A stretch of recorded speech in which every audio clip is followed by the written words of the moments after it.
It's time for Trench Talk. I'm your host, FlightOfIcarus with MetalTrenches.com, and I'm here once again with Chris Dalhberg. How's it going, everybody? Good to be back. And yeah, we're going to talk black metal. I kind of want to make a series of these podcasts because obviously I did my top 100 albums of the decade, and now I wanted to have some kind of long form discussions with a number of different people, breaking it down by genre, really, and digging into it that way. So today we're going to be talking about kind of our favorite black metal bands of the past decade. And yeah, before I jump into that, though, as always, if you haven't already, please do subscribe. And you can listen to this podcast on YouTube, CastBox, iTunes, and now Spotify, too, as well, which I think will be a draw. I'm excited about that finally being added on there. Also, I've started putting some playlists on Spotify as well, and I actually have a Best of the Decade one that I've been adding to almost on a daily basis now.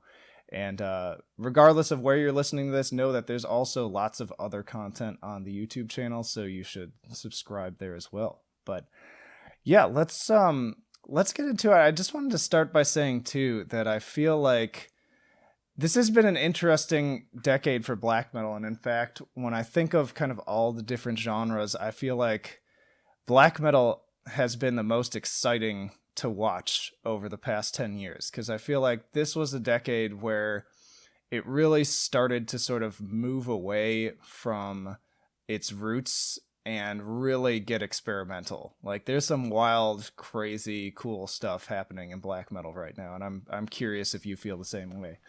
It's interesting. So first off, I can't believe that it's been a decade. Every time we go through this, it's like, wait, where the hell have 10 years gone? Especially since, I'm getting up there in 15 years of reviewing at this point. So 2010 had already been a solid 5 years into it and started to get into the genre in pretty heavy capacity probably by 2009, 2010. And I would agree. I would say with bands like Deaf Heaven and that whole movement, you almost had the traditional was still there, but you had an exodus. Like everybody wanted to do their own different thing, and you had different like fan groups that formed within that. You had the people that wanted to keep traditional black metal, cult underground and how all that worked, that kind of rebelled against Deaf Heaven and all these bands that were using elements of black metal but also branching out from it. And then you had all these people that were listening to this stuff and they didn't really care whether it was black metal or not. They were just new fans, and it really branched out in ways that I don't think I would have predicted. I mean, it's always been underground, but there's almost an element to some of it now that I don't want to say commercial or sold out, but the audience has gotten bigger. Yeah, absolutely. And very diverse, and a lot of people who probably, I think the so-called original black metal crowd wouldn't have expected to come in. And it's definitely come with some growing pains too, because there is like people have sort of divided into factions on some level. I think it's cool to like just always find ways to invite new people into the fold, but then you also have this has been the decade of the witch hunt for sure, or Yeah, Nazi the hunt, age of the rather. internet where everybody's, oh, you can't say this, you can't say that, you can't have ever talked to this person or been associated with this record label, or and that's been really interesting too. You really lose the age of anonymity in the kind of how Facebook has expanded over the past decade. There are still bands that do it, and but the ones Yeah. that get better known, like Deathspell and Nyaxablith and stuff like that, you really can't hide anymore behind Yeah. pseudonyms and that kind of stuff. And it really is interesting to see who stands their ground against this kind of stuff. Like what bands just say, you can call me whatever you want, we're going to keep doing what we do. And it's been interesting to see that back and forth. Yeah, and you still do see bands kind of trying to play close to the belt and keep it mysterious or keep it secret or whatever. In fact, I've even had bands that like I reached out to and was like, "Hey, I'd be interested in having you on the podcast." And this is part of the reason too why there aren't that many black metal bands on the podcast, because a common response I get is, we really we just don't do that. Like, we don't want to put ourselves out there like that. We want to just stick to making the music. That's what you get from us, nothing else. And and you even see bands like Deathspell that have been around for a long time who definitely haven't on some level haven't done great at there's definitely stuff out there like you said, but as far as like the band going out and like doing interviews, like they're still very tight-lipped to this day. They did like that one long form interview, I think, for the entire album cycle so far And I think they of want a level the of latest one. control. Like you think about the written word, kind of the written part of methodology interviews Yeah, and that stuff, they could take like a month to do that and just write exactly what they're going to say, exactly what they're going to do. You get a band on the podcast, you're getting the off the cuff responses. They're not planned. They might know some of what they're going to say for certain topics, but you're going to get them and they're going to say some things that they might be like, "Oh." And when you're trying to control your image and look spooky and mysterious or whatever you're trying to do, you know, it's harder to do that kind of on a live where there's going to be very little editing and they can't guarantee what they're going to sound like. So I think a lot of them are, I don't want to say afraid, but they're just not interested in being real people almost. yeah, exactly. And then on the flip side of that, you brought up the kind of Deaf Heaven. Post Black has taken over as kind of this big new subgenre, and that almost, I feel like that almost requires its own episode because it's become such a big thing. But obviously we'd be remiss to not mention that. I did have on my list of bands I definitely wanted to cover a band that sort of treads the line between those worlds, which is Panopticon. Like I this decade would not be complete without Panopticon and their just completely different take on the genre. Like still they've done releases that are kind of in that more classic black metal style, so you hear that reverence for sort of the old days, but then they sort of took that and put in the American folk influences and definitely their own take on the lyrics, their own positions, and it's just a cool band that manages to really sort of tread that line between the raw history, but then also kind of the more atmospheric and forward thinking elements that are coming into not only just black metal, but specifically like a lot of post black bands. And it's really interesting to watch even a band like Panopticon how they've changed in the decade because if you had told me probably earlier in the decade when Austin was starting to really kind of get a lot more exposure to that project that he would be doing live shows. They did Migration and they played a couple other festivals. There wasn't even a chance of that like a couple years ago or like halfway through the decade. It was his solo project. He had guests on the albums, I believe, but you really didn't think you were going to see him live. It sounded for a while like he was going to pull a Dark Throne, and now like it's this whole other band. Like he's really expanded it, and it's been exciting to watch it. Yeah. And every album I feel like has consistently just been getting better. I named Autumn Eternal in my top 25 of the entire decade. I just think that's an incredible album that really struck me deeply. And then, yeah, with the live shows, I can't, despite them seeming like this niche thing here in Portland, I can't tell you how many times without me even bringing them up, I've had people just in conversation be like, "Oh man, did you see Panopticon when they came out here? They were so fucking sick. Like I can't wait till they come back again." And they've really kind of made a name for themselves in the underground, and Their they sound deserve really it. suits the Pacific Northwest, so it makes Oh sense yeah, that they would yeah, play out your way because you just look at the kind of landscapes you have out there, and I feel like his music channels that really well. It's like it's interesting. It's black metal has always had this aspect to it of like, yeah, we have this side that's like satanic and evil and whatever, but then when you get to bands like Panopticon, they're channeling like the American landscape and really getting in tune with nature and all of the wonders and mysteries of that and all the things that go along with it. There's so many other lyrical themes that are so different and so I'd say more interesting at this point. absolutely. And then it's been cool to see even kind of long time bands start to do some of that as well. I toyed with even mentioning Enslaved on here, but because they're barely even a black metal band anymore. They're much more of a prog band like than anything else. But I feel like they've sort of taken what the youth and sort of the modern day has done with black metal, and rather than fighting it, they're just like taking it head on and finding new ways constantly to sort of roll that into their style, and have been pretty successful at it too. And it was great to see them perform all their stuff live, from the old, more cult stuff, so to speak, to now this more expansive atmospheric approach that they've got now. And I love when a band can evolve like that. Like that's the thing. You have bands like Enslaved that have been around since the 90s. They're what in like 30th year of existence, or a lot of them are coming up on that formed in like 92, 93 in the next couple of years. And some of them have stayed the same, but bands like Enslaved, you could spend a whole week going through discography and really see just how much they've changed and what they've been willing to do. Yeah.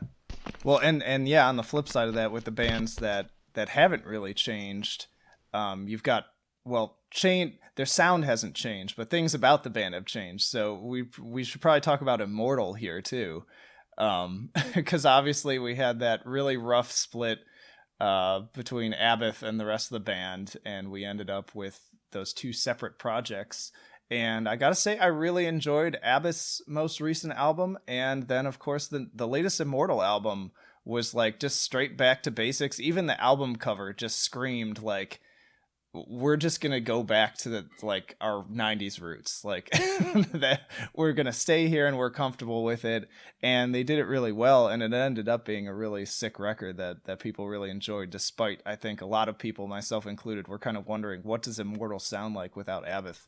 But it worked out. Surprisingly, like I get excited for the fact that we had all this drama, right? This is a very public falling out where a lot of times as this happens, you look at other bands, I would say Entombed and stuff like that, where when you get two bands that are basically the same band for, lesser purposes, you don't expect much. You're kind of like, all right, we had this really awesome band. They were really good for a really long time, and now they hate each other. So they're going to be two projects, and who knows what's going to happen. And the fact that both Old Immortal in name and Abbath and what he's done, like, they're both good in their own way, and they have similarities. You can tell they've kind of gone off on different paths now that they don't like each other or had this falling out or whatever. But the fact that we got two albums that I would put at like a B plus out of this, Yeah, like it's kind kind of of a negative win-win. drama, yeah, it's like the fans won.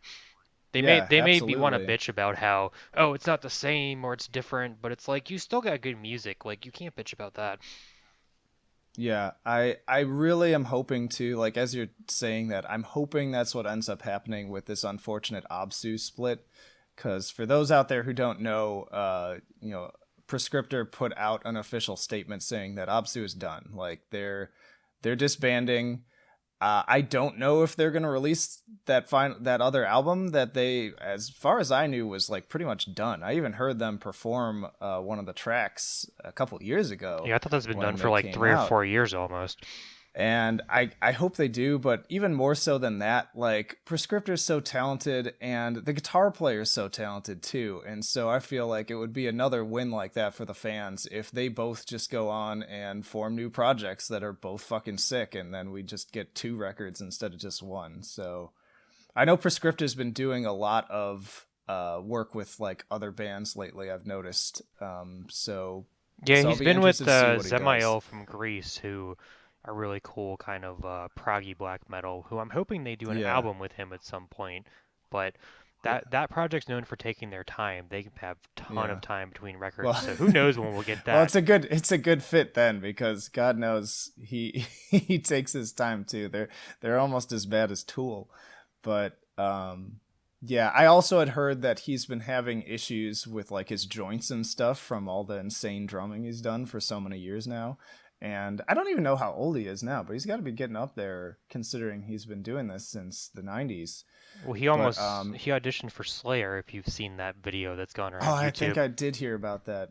That's crazy. So he's been around the scene for quite some time. Yeah, yeah. I mean that. Yeah, just going back even to Terra, which is an amazing album. That was I forget what exact year, but that's back in the 90s too, and that was like their third album.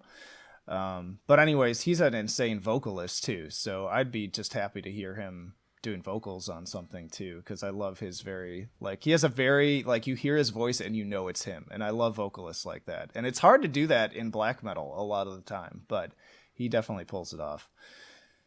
Yeah, there's so many where you're like, same vocalist, same vocalist. It's like, Yeah, at least we have like him and like Gaul with like Gaul's yeah. Word, which is another cool project, given that Gaul's jumped Oh around yeah, in the yeah. past decade.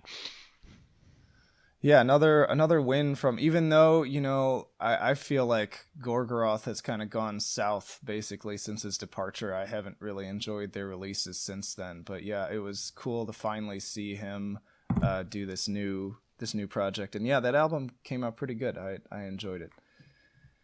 Yeah, I did too. It Um, wasn't what I yeah, was expecting 100% because, a lot of the live shows prior to that were still very heavy on Gorgoroth and some of the other stuff that he's done, but it just, it's a true evolution for him.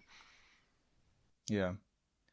I also wanted to shout out, because I mentioned a little while ago that it's really hard to get black metal people on the podcast, and if I'm recalling that, unless you want to count Rotting Christ, which I know they're like Greek black metal, but I always feel weird calling Rotting Christ black metal, just because there's so much like folk and like melodeath almost in their sound. But anyways, They started off that I way. We can debate yeah whether I modern Runner so Christ fills under that.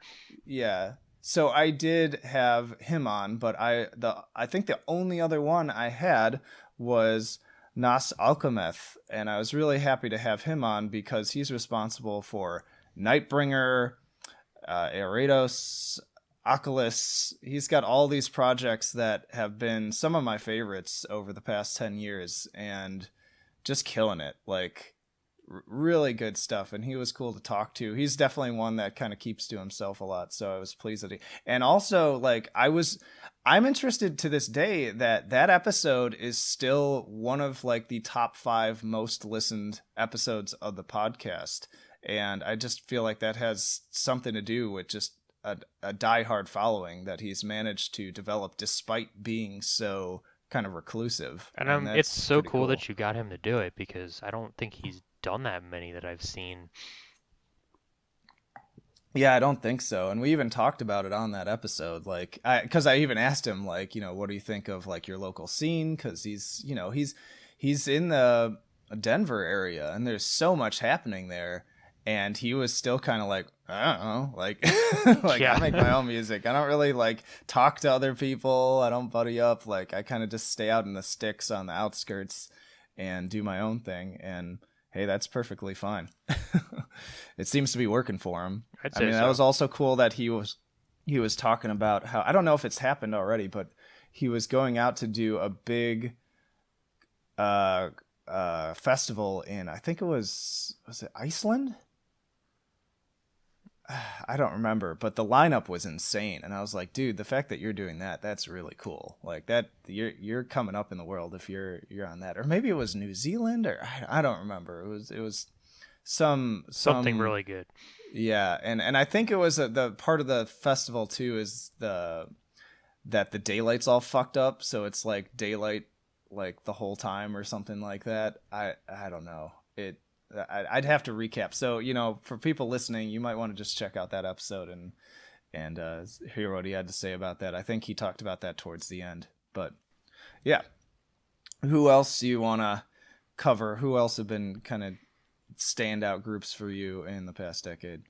I'm gonna say Cult of Fire because they formed as the decade Hell yeah. started, and right from the get-go they were different. They had all these like really well-researched themes. They went into Hinduism, they went into different kind of cultural aspects that black metal has kind of flirted with in some ways, but there haven't been as many bands, at least that I've listened to in the past decade, that went to this degree and this level of devotion. They really did their research, their themes are really in depth, and between them and Death Karma, since they're really kind of interlinked bands, we just got so much interesting material. The sound is spiritual in a way that you Yeah. just connect with, and It feels like you're listening to something otherworldly and far beyond the realms of what we can understand. And it's really hard for bands to do that. There's so many bands that want to sound like that and really want to like sound like they're not human or they're channeling something that we don't understand, and then you're kind of like,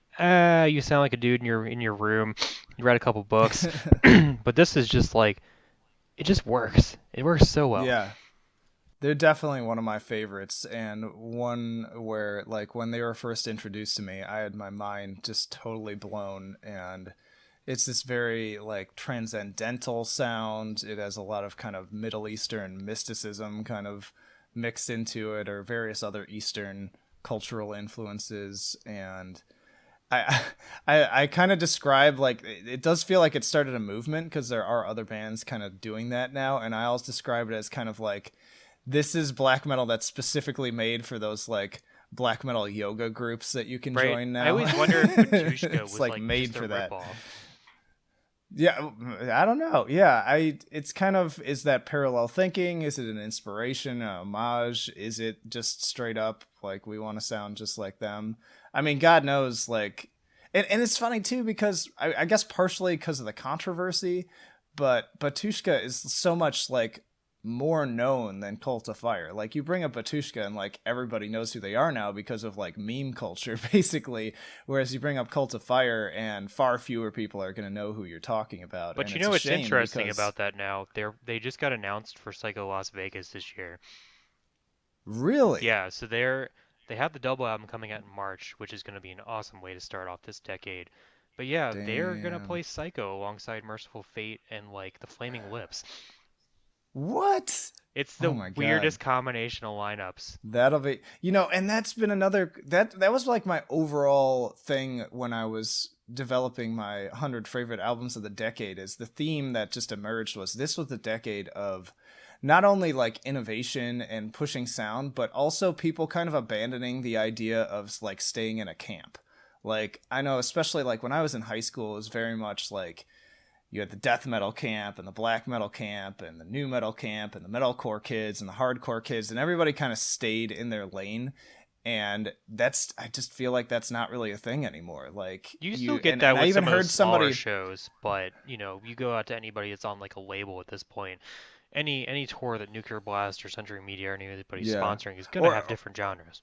I've noticed too, like Sumerian puts out all this like completely non-metal stuff now, but they also still carry bands like Born of Osiris. And so now you've got all these bills, and I think it's cool. Like, I know some people who, I talked about it in my elitism episode, like, are totally not down with this and they feel like it's watering it down. But to me, like, I feel like this is an exciting time because now, like, all these metalheads are being exposed to outside influences that are going to be incorporated into their sound. And then also these kids who have maybe even never heard a metal band before are going to get exposed to it. And that could be an opportunity for them to, start picking up some more albums. And so again, it's like win, win, win all around for that. I think it's rad. Yeah, and that was another theme of the decade as you look at the amount of metal kids that are into like synthwave and EDM and the branching out that's gone there. And it's just like that wasn't a thing at the beginning of the decade. That was definitely not a thing, even probably until the last No. 2 or 3 years. It's just kind of blown up. It's almost like people wanted to hide. They're like, I have to be this metalhead. I can't be into anything else. And now everyone's like, fuck it, I'm into everything. Like, you're gonna have to deal with this. Yeah. Yeah. Not anymore. Like, you got straight up metal bands touring with like SoundCloud rappers who are like inspired by metal, and it's an interesting time, and I think for the better.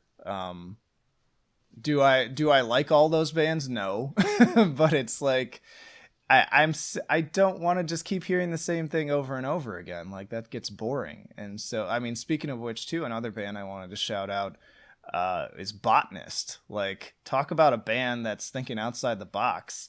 And that was a cool episode too. I was so happy I got to interview that dude. And what a just down to earth guy. Like, I'd listened to that project for years and almost assumed that like he would be this like pretentious artsy dude who like took himself way too seriously because it's so high concept. But guy was just like laughing at himself, because I was shocked when he told me that he didn't even know how to play the hammer dulcimer until he created the project. Wait, what? That complete Yeah, you didn't. I don't know. You should listen to that episode, No, man. I Like, need I to do just that. assumed I told him this. I'm like, I always assumed that you were just this dude who played hammer dulcimer and liked black metal, and one day just went, hey, why don't I put my peanut butter and jelly together? But that's not the case. Like, he came up with the idea first and then fucking taught himself how to play hammer dulcimer. That's the craziest shit amazing. ever. And to me, that's like the 2010s in a nutshell with some of these black metal bands I've been listening to. Is like, people are just cooking up some crazy shit and they're just tired of like sounding the same. So they all want to carve. And it's so important too. Like, part of it's by necessity because, now you mentioned the internet and things like, Bandcamp and Spotify. Like, it's never been easier to get your music out there, but as a result of that, there's just so much music. And There's so so if much you want clutter. to, yeah, if you want to get anywhere with what you're doing, you have to stand out somehow. You have to know how to market yourself. You have to have sort of a niche that people will pick up on. And Botanist is like a great example of that, because I don't know any other black metal bands using hammered dulcimer instead of a guitar. Yeah, and you've seen some other things like that.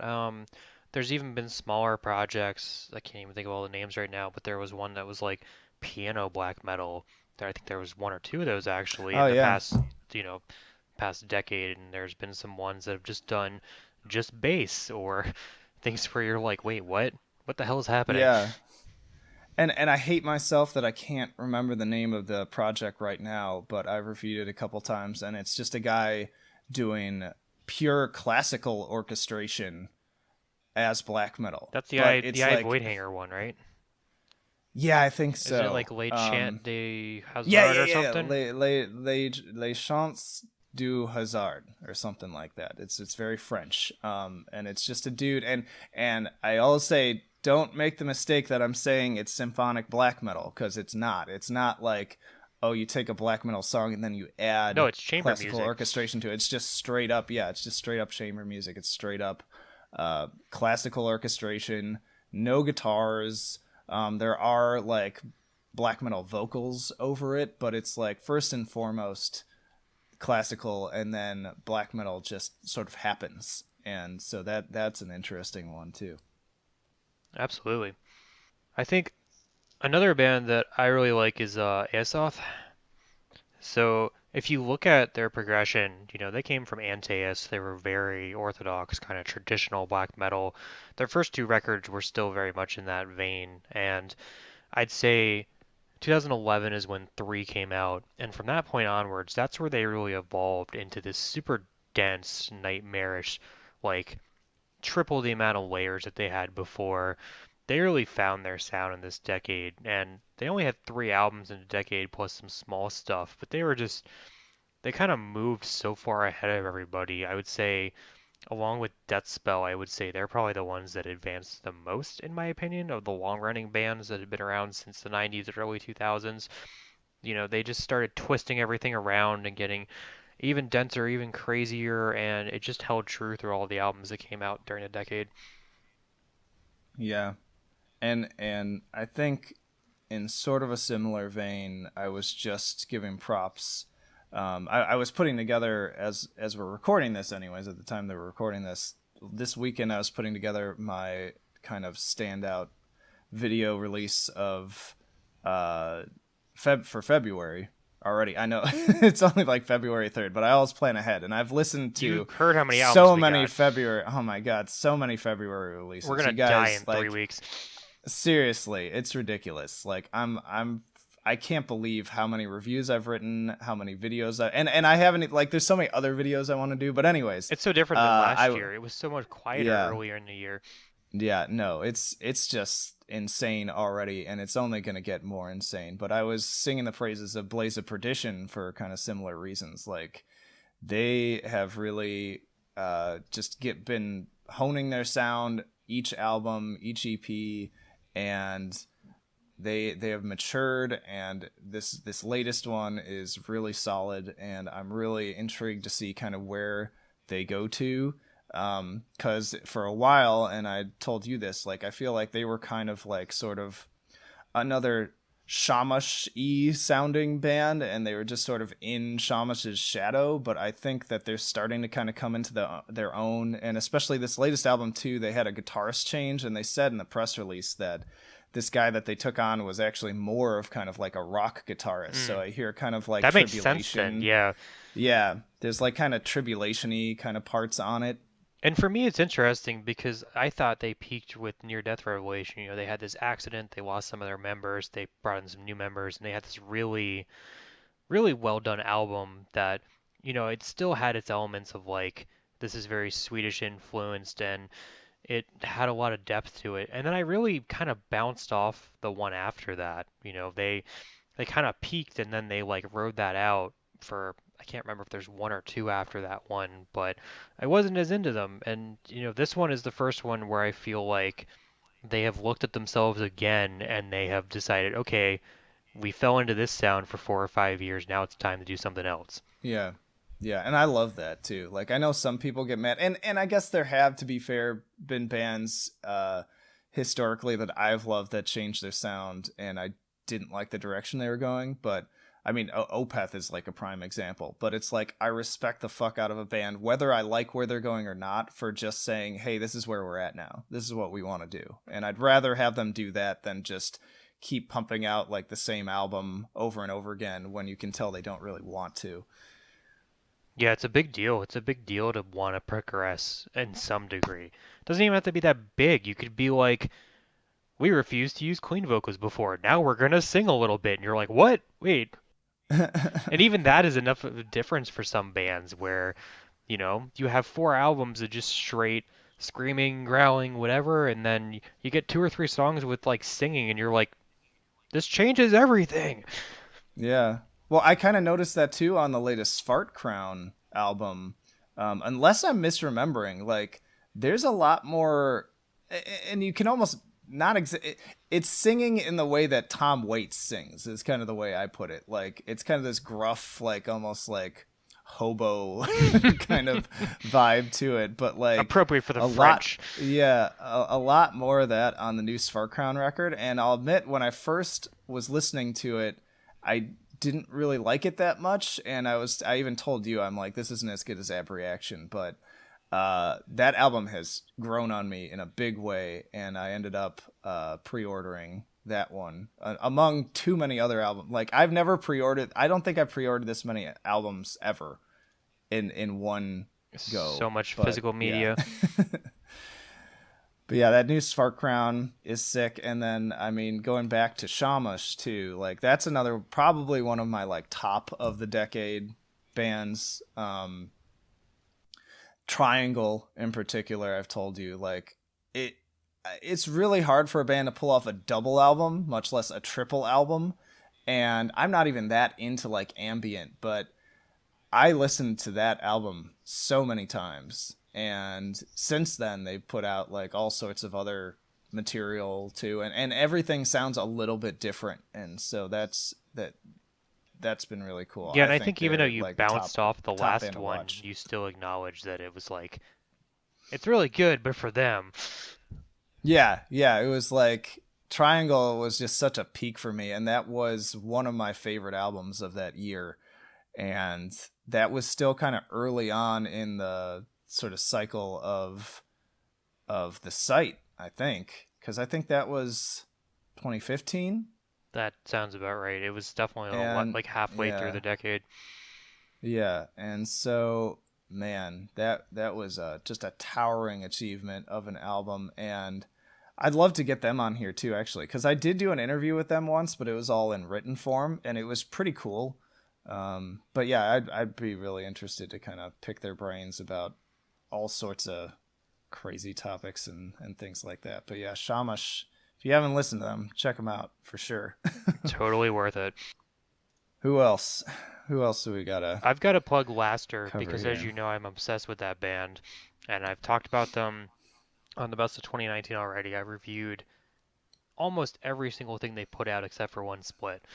And they formed in 2012. They're from the Netherlands. They have this whole crazy like mask aesthetic that they use, and their progression's been interesting because they had a demo in 2012 and an album in 2014, and when they started off, they were very much sprawling, almost like epic Burzum type compositions where you listen to it and you're like, I feel like I'm being carried off into battle in like a coffin or something like that. It almost had like a Viking funeral pyre kind of feel to it with how the buildups were. And then they just decided to say, all right, we've done that, we're done, and transition into this like, now we're doing shoegaze, now we sound like Killing Joke, and we're just like experimenting, and we're off kilter, we're weird. We still have super harsh black metal vocals that sound like as high pitched shrieks as you can imagine. So it's like, it's not approachable at all, but it's weird in a good way. And watching them just embrace that and say, we kind of feel like we nailed this version of black metal on our first two releases, and now we're just going to go completely off the rails on the two after that. It's been so fun to watch and listen to. Well, in kind of a similar vein too, I think another driving force in that push for absolute diversity from album to album has been Blut Aus Nord. They are consistently going from like they'll do like a straight almost folk album, and then they'll do like an industrial noise album, and then they'll do like electronic progressive, and every single album offers something a little bit different. And t- to be fair, like I don't love all of it, but I'm just so in awe And of even though he has clear all patterns, that they do. you know, he'll do like Memoria Vetsusta. He did like the two of those, or I think there's three. And then, you know, he'll branch off. So it's like every other album or every couple albums, you start to get back to a certain sound that he's done, but he does something different with it. Yeah. Yeah, it's never exactly the same thing. Like there's definitely themes, and there's definitely like that element of like, oh yeah, this is how it's a Blut Aus Nord album, so to speak, but it's always just a little bit different and sometimes very different. Like I feel like in particular like the last two albums are like night and day if I'm remembering the order that they go in. It may be the last three that I'm thinking of, but Well, yeah, that Hallucinogen that was just yeah. kind of like so different. The one before that, I'm trying to think of the title. It kind of tied into this the split with Evangelist. There we go. It's a Deus Salutis Mei, or however Yeah. you say the And Latin, and it was just like, here's the industrial. We basically made a horror movie yeah. soundtrack. Funnily enough, that's probably my favorite release from them, even though it's just kind of a split. But I think it really connected with me because it's basically Silent Hill music. Like it so reminded me of, the early Silent Hill games, and I even did, that video on, even though it's normally bands that changed my life, I specifically highlighted that composer for being a huge influence on just what I associate with sort of darkness and just eerie sounds. And yeah, that split really scratched that same itch. So I dug And that. he's had such a busy release in the past decade. He did the 777 trilogy, you know, for Yep. 3 years. Well, two of them came out in the same year, but basically a 2 3 year span. There was just a ton of stuff, and he hasn't taken that many breaks in the 2010s. Which can be a real problem for a lot of bands, but he's managed to like keep it fresh. So It really works. that's worthy of note too, because I feel like too many bands do put out stuff too frequently, and it ends up just sounding redundant and kind of generic. And definitely those are not terms that I would use to describe Blut Aus Nord, even for the albums that I wasn't particularly a fan of. Yeah, I would agree in the same vein. Trying to think where to segue from there, because I have so many other bands to talk about, but uh, maybe just kind of alternating back again into projects that still just do stick with that kind of classic second wave sound. And to me, this is the group I rate more harshly, because obviously we have a whole rating scale based on innovation as 1 out of 3 of your scoring criteria, and that can really drag your score down.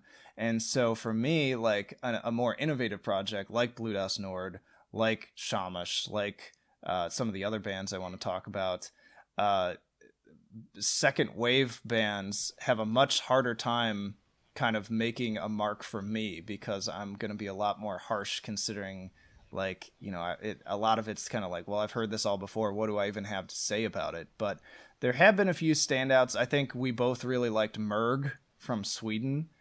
Yeah, and that Just I want to say out of the three records, the first and the third ended up being like amazing. The one in the middle was kind of yeah, like, wait.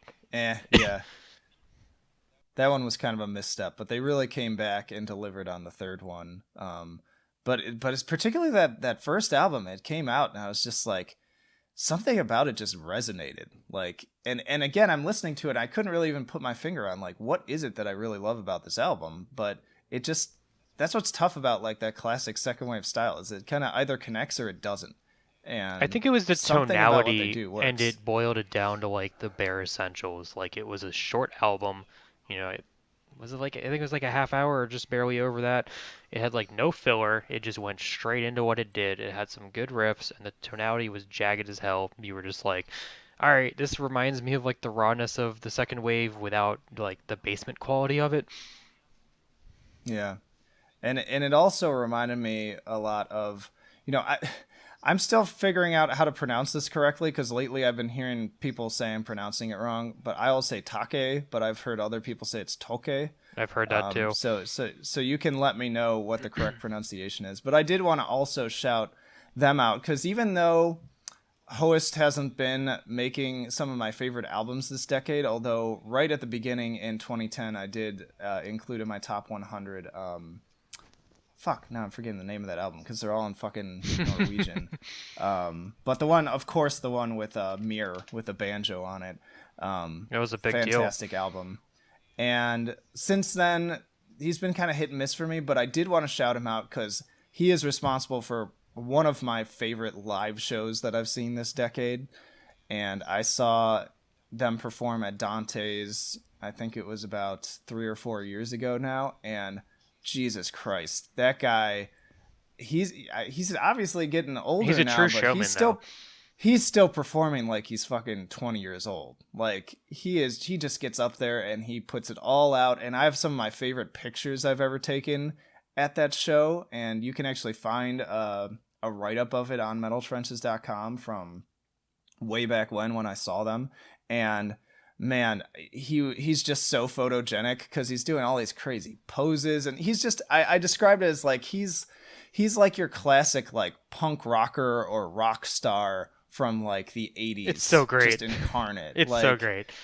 And it's so good, and all their songs were played perfectly. And I'll say too, like, I brought my significant other with me, and she doesn't listen to any black metal, but ever since we went to that show, she's like ride or die. Like, if he comes back, I want to go see him. Like, she could give a fuck about any other black metal artist, but she had such a good time there and just loved the raw charisma of it, and probably didn't mind the abs and all that. Like, she's into guys that look like that, so she's helps, all right? for it. And yeah, and goddamn, like, what an amazing show. I can't say enough good things about it, which is why I got so irritated, going back to the witch hunt thing about how his tour got canceled a little while back.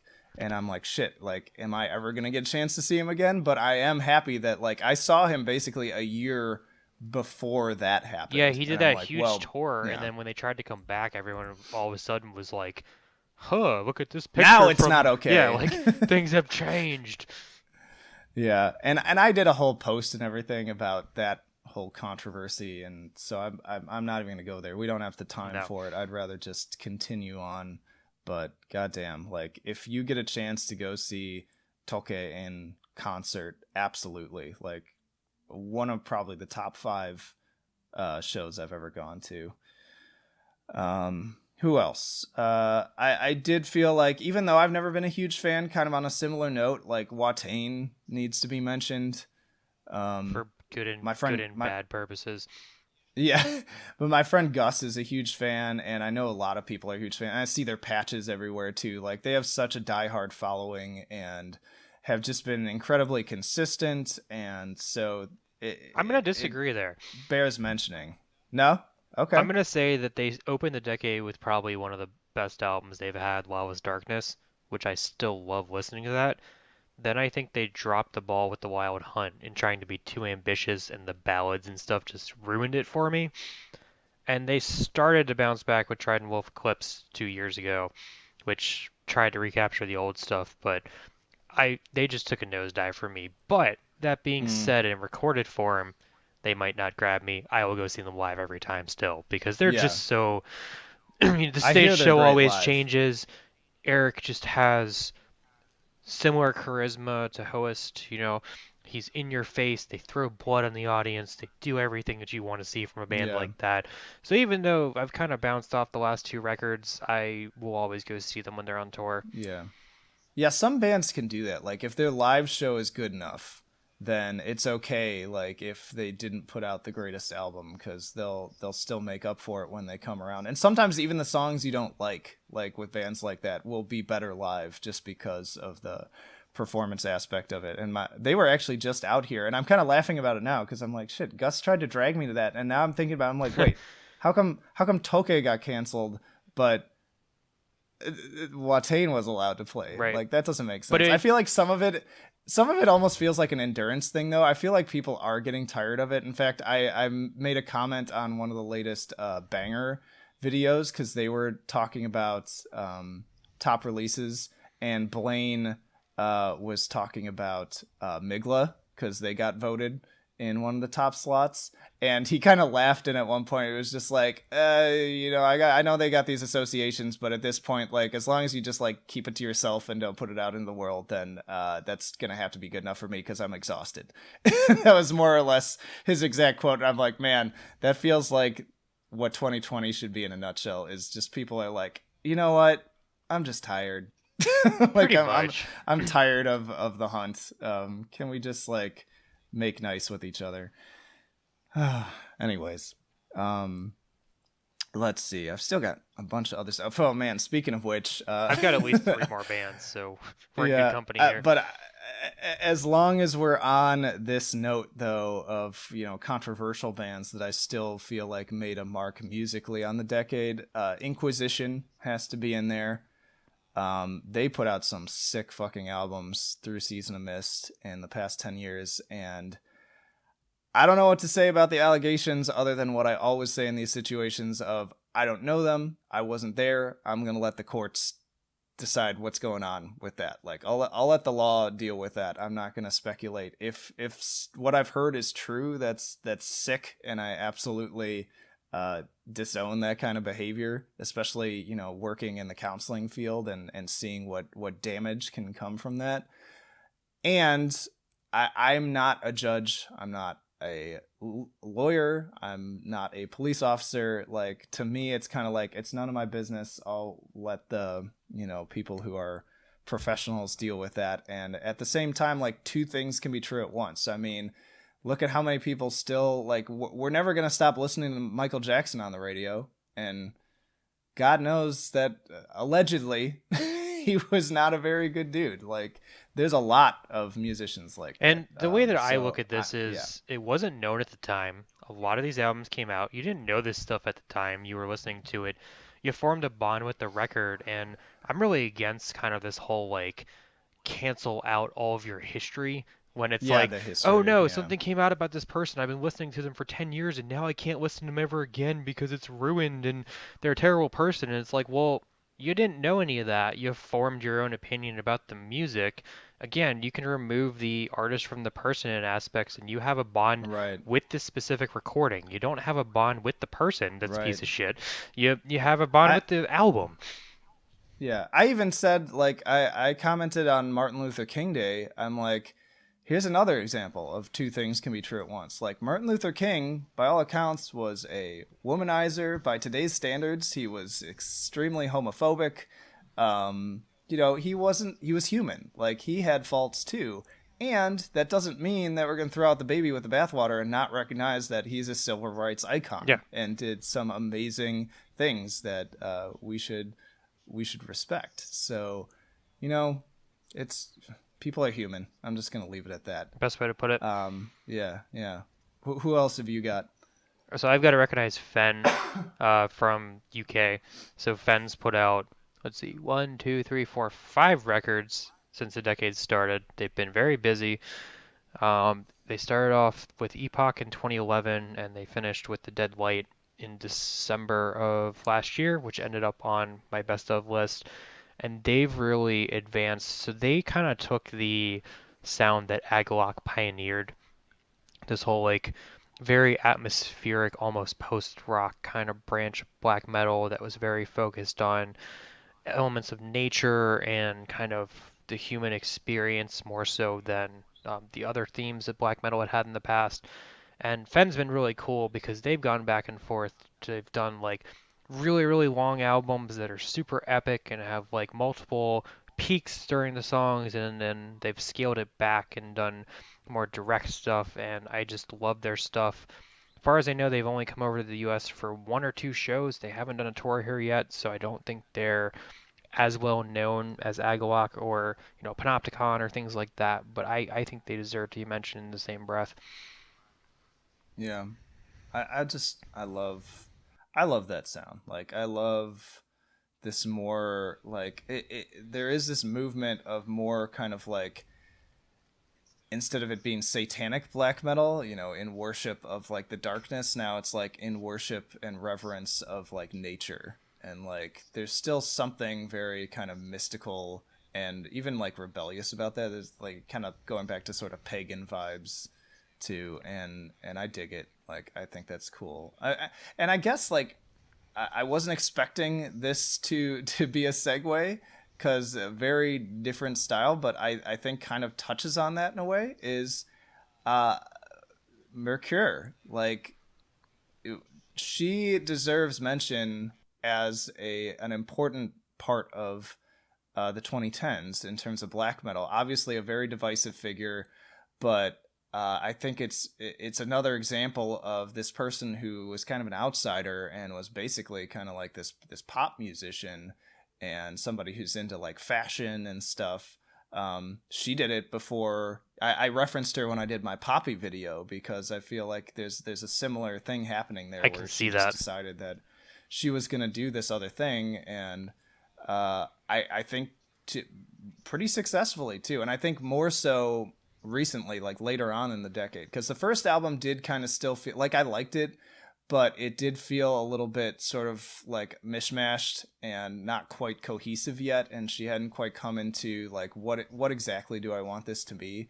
But it was with this most recent album that I feel like she has more integrated sort of her own style and accepted too that like, you know, I don't need to be harsh. Like I don't need to force the heavier side of this. I can just let it happen naturally. I can let it happen organically. And so I feel like her later stuff has been more chill, more kind of nature and folk oriented. And then when the heavy parts happen, it does feel like it was naturally going there as opposed to sort of shoehorning it in. So I'm excited to hear what her latest album sounds like this year. And based on the single, like I think it's going to be more of that, because I think the single, if I'm not mistaken, uh, doesn't have any harsh elements to Yeah, it. it was It's like just all another, folk, I think, yeah, and I have a yeah. lot of I think it's respect for what cool. she's done. I have to say I bounced off every single recording. Like probably the one I liked was the EP just because it was so out there and Yeah, yeah, I unexpected like the EP a lot at the too. time, but the records have just I don't dislike them, I don't hate them, I don't have, the elitist opinion or anything She, like that where I'm like it yeah. shouldn't be doing it. It just for me there's something about it that doesn't click in the same way that it does with other people. Well, I also think she just hasn't had that like a album yet. Like she just still hasn't quite nailed it, and so I'll be interested to see if she does this time around. And that was another one too that I got to see her live. I believe opening for Enslaved, and great stage performance, like with the outfits, and they had like candles on stage and really stark lighting, and very cool to watch. Very hard to take pictures of, unfortunately, because it was really dark and I just had my shitty phone. That's But how it goes though. yeah, it was really cool to watch that. So I think yeah, she's another figure that like kind of for me sort of puts the past 10 years in a nutshell when it comes to sort of the direction that the overall genre has been going. And she's on Relapse, which you wouldn't expect from like when Yeah. they first signed her. Of course they've branched out some more since, and I feel like Relapse has actually branched out a ton in the past decade. They used to be the like, we're getting Pig Destroyer, we're getting, the filthy death metal and the grind and that kind of stuff, and they would have some Yeah. some stoner stuff and some other stuff, but you look at what they put out in the past decade. They put out Myrkur, they put out like King Woman, and they've got some of these synthwave projects. They've really branched out as a label a lot. Yeah. Don't they have Iron Reagan too? I They believe do. so. Yeah, so they're like all over the place, which is pretty cool. Another band that I definitely don't want to miss mentioning, and another one that managed to have an album in my top 25 of the decade overall, was A Forest of Stars. Talk about just a completely unique take on the genre. There is no other band that sounds like them.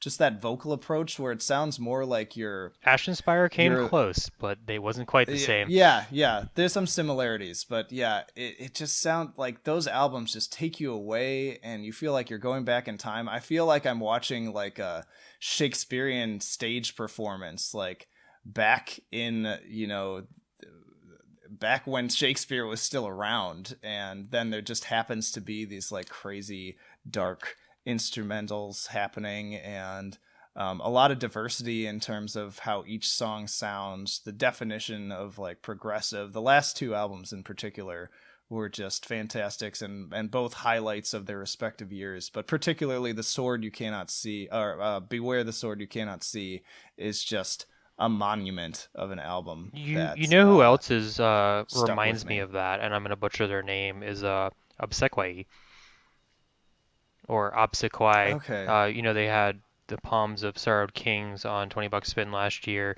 They're like truly medieval black metal. Like they just sound like you have basically pull up your favorite medieval or like fantasy TV show, and that could be like a soundtrack to it. Yeah.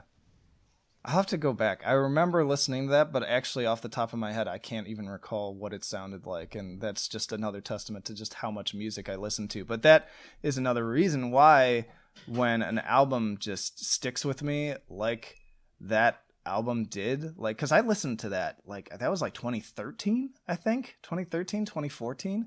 And to this day, like, there are portions of that album that replay itself in my head, despite having listened to literally thousands and thousands of other albums since then. And, 'd say like 90% of the albums I listen to, like, even if I love them when I listen to them, I couldn't tell you like a single passage from those albums, even a couple months later, much less a couple years later. And so those are the ones I was really thinking about when I was putting together my list of favorite albums for the decade, were the ones that like really just like made that initial impact and then just lingered and never really went away. And that's what makes it so tough for us between like you, me, and Rafi, the amount that we listen to in the year. There's so many things where I'm like, we gave it like an 87% or like a 90%. I don't know what it sounds like now. I just really liked it at the Yeah. time.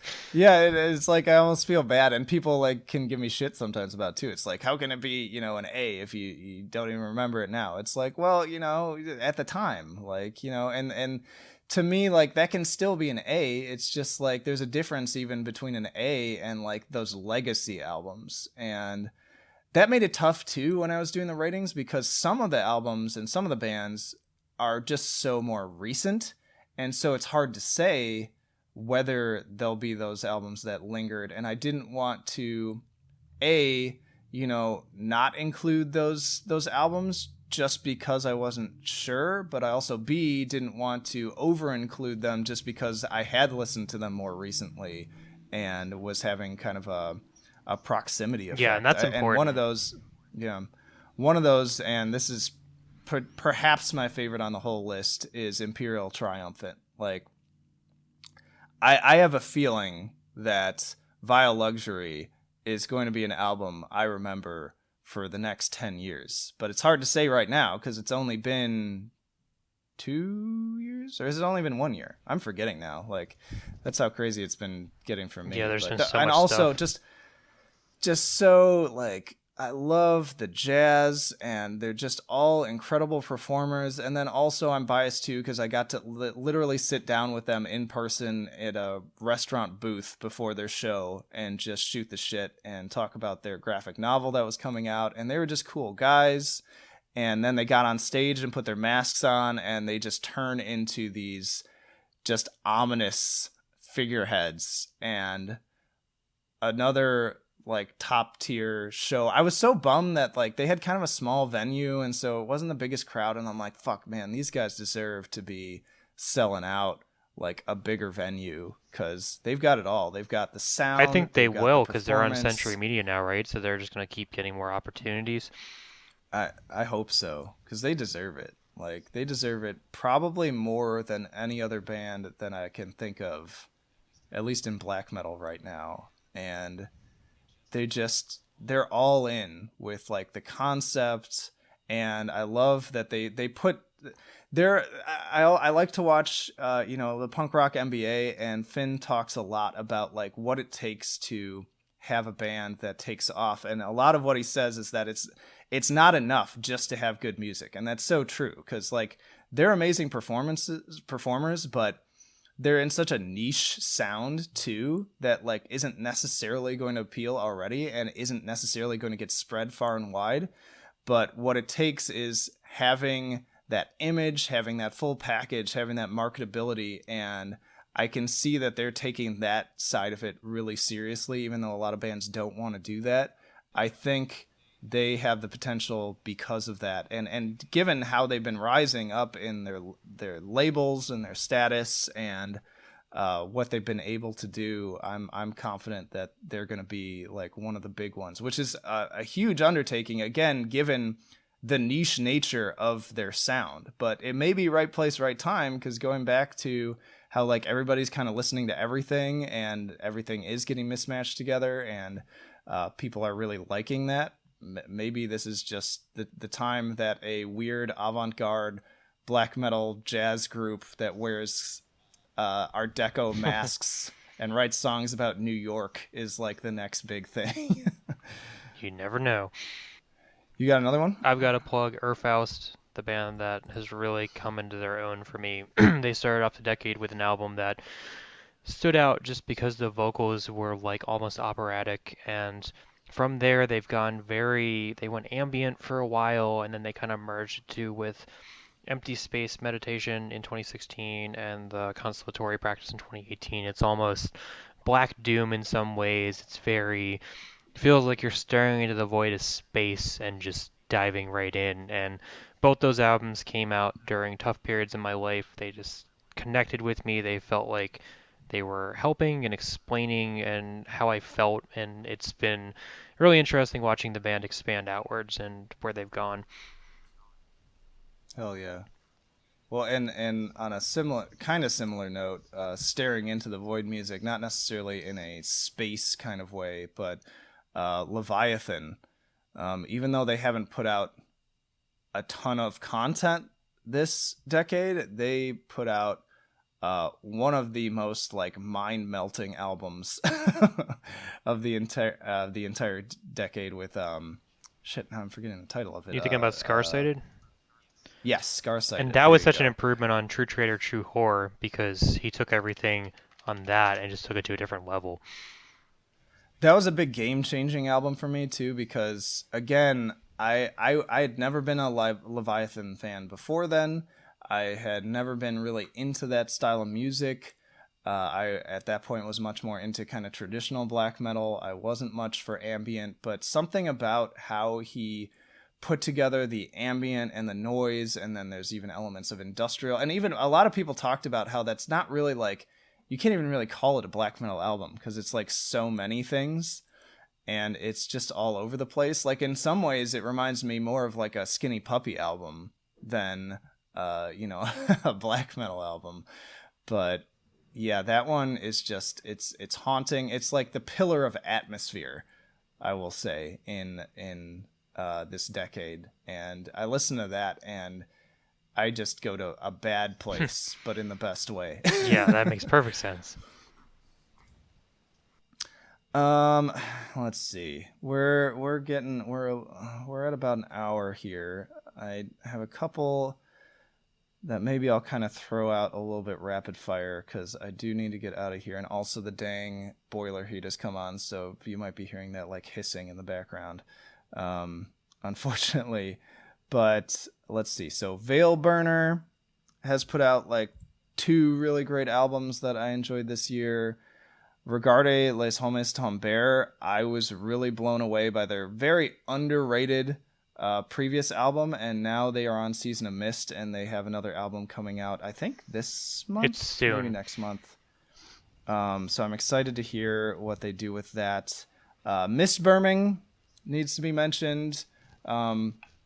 Particularly that album that I'm not even going to try to pronounce the name. It was the red, fiery looking the first album, one. that just totally blew up the underground. Like, you could not find a metal forum that catered to that type of music that was not talking about that album when that came out. I was, because of that, kind of disappointed with the more recent outing, which I feel like did kind of just sort of fizzle out and barely anyone talked about it. It had its moments. It was fine. It just felt a lot more traditional than I was expecting. There were some melodic elements on it that I kind of liked, but it just didn't have the same like fuck your brain mentality of that other album. Let's see. Uwada, in terms of US black metal, I know they kind of get shit on, and they get called kind of like, you know, Migla light is the term that I've heard brought up. And also, like, I also think like even kind of Cult of Firelight, but I like them, and they put on a really good stage show. I've seen them twice opening for bands. In fact, they opened for Toke, and they're fun with all the lights and everything. I like the lighting, the backlighting with the fog, and I think they make solid compositions. Particularly their first album, I really love, and I still listen to it. And yeah, I think that's sort of one of those standouts. Also from the U.S., Frosthelm, in terms of black and thrash. Storm of Teeth, man, that song, I made sure to add that to my Spotify playlist for the best of 2020, because you will not find a more wretched, just intense workout black and thrash song that is appropriately titled. And then on the newer album, Piss Lord, great song titles for their better songs. Just hard and fast, and they went a little bit more proggy on the newer one. And I got to talk to their bassist. He was a cool guy. Jump in if you have another one that you wanted to throw out too. I just want to say this, but I'm just going rapid fire. Stilla. So Stilla is from Sweden. They've had 4 records. Barely anybody knows who they are, but they've been super consistent. They basically have done kind of weird black metal where the new album almost had elements from like Goblin. They went like kind of prog and kind of, you know, weird, like we're black metal, but then we've got some like 70s prog in there too, and like soundtrack stuff, and it's been really fun to just watch them progress. And they always have that like icy kind of feel to them. You know, their first album came out in 2013, and it's just a picture of like an icy cabin in Sweden, and it's been so appropriate. It's like it's got the chill of second wave, but then it just goes all over the place, and the writing's really adventurous. It's so fun. Nice. For progressive black metal, and Neon has been putting out some really solid stuff. Balance Interruption, lesser known group. They're one of the handful of bands that I've given a perfect 10 score to, and I actually named them my favorite album of, I can't remember if that was 2017 or 2018. They're really solid. I can't really name them like a best band of the decade because I haven't heard anything else from them. I don't know what they're cooking up, but I'll be watching for it. Hopefully I'll hear about it, because they're definitely that underground that they could completely fly under my radar.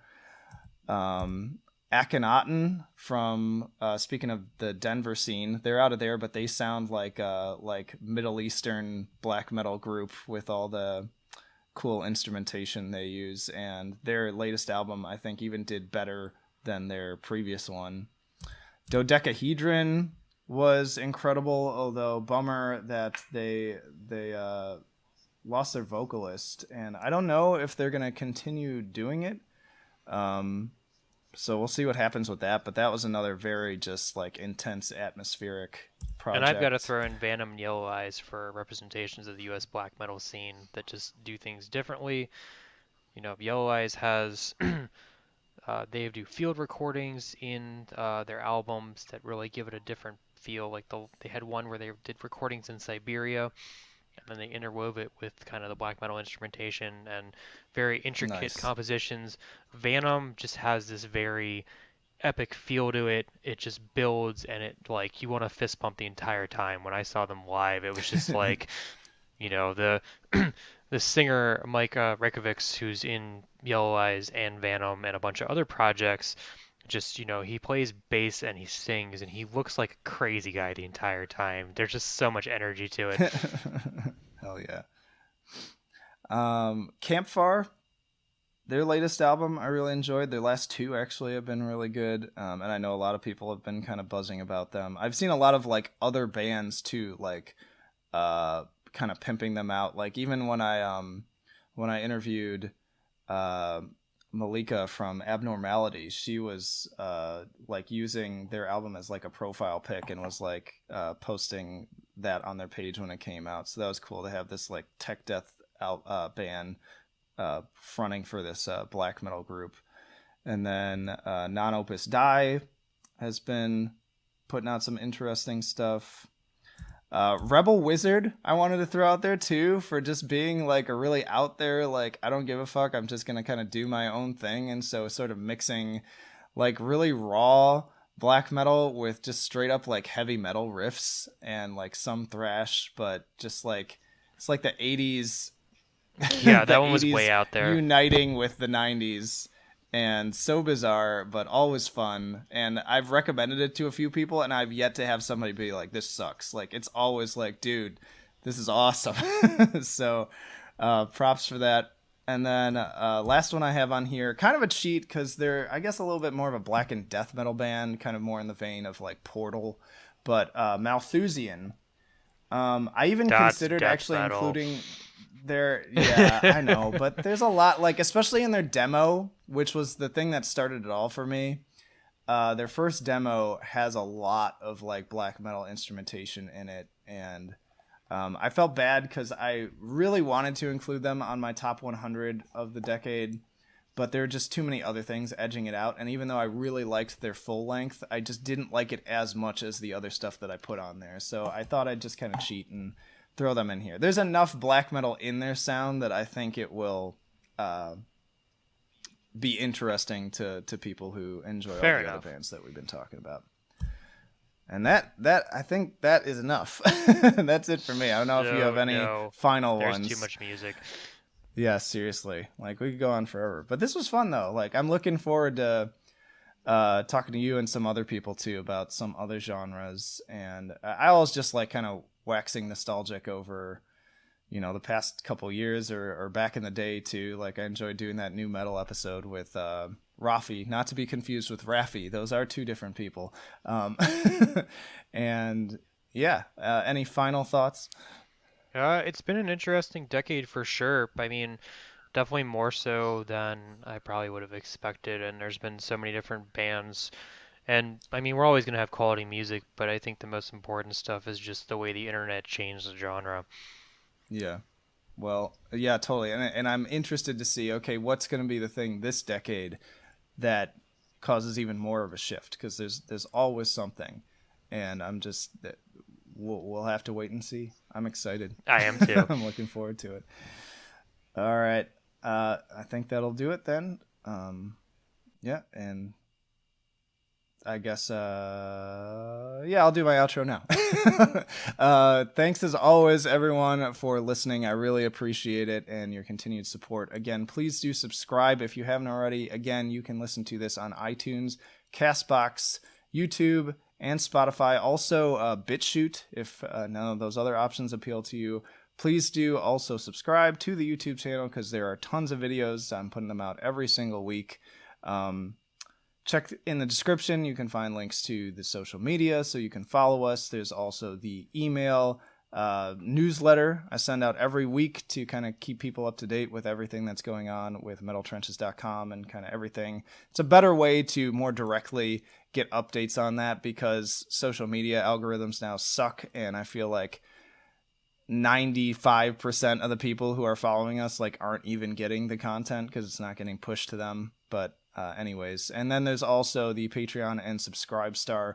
There are costs associated with me hosting this podcast, hosting the website, all that kind of stuff. Sometimes I have to get new equipment, so would really appreciate if you considered supporting us there. Even just $1 a month makes a huge difference, and I'm really appreciated to the supporters that are already there. I also give them early access to videos and podcasts and things of that nature, and I'm considering other things that might work as perks in the future. But I think that pretty much covers it. If you're listening on YouTube, stick around because it's probably recommending you other stuff right now. But that'll do it for now. Flight of Icarus and also Chris Dalhberg signing off, and we will see you in the trenches.